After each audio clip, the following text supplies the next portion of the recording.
Déjà, le yuan a relevé la tête.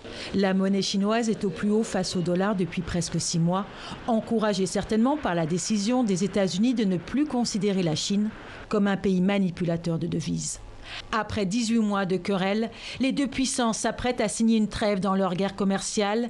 Elles paraphent ce mercredi à la Maison-Blanche un accord préalable négocié en décembre dernier. Les États-Unis jouent à ceux qui font la loi dans le monde. J'espère qu'ils arrêteront d'être aussi agressifs. Assez, c'est assez. Un accord fantastique pour le président américain.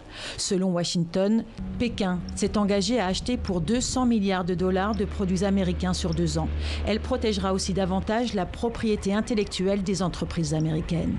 En échange, l'administration Trump n'imposera plus de nouvelles taxes douanières punitives et elle diminuera de moitié celle imposée à la Chine en septembre dernier. Cela va avoir un point important et positif sur les attentes économiques et commerciales de la Chine, des États-Unis et du monde.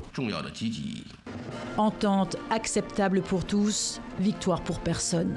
Donald Trump peut se targuer d'avoir été tenace avec la Chine. Il avait besoin de cette trêve commerciale, lui qui brigue un second mandat. Washington, comme Pékin, y trouve un intérêt politique.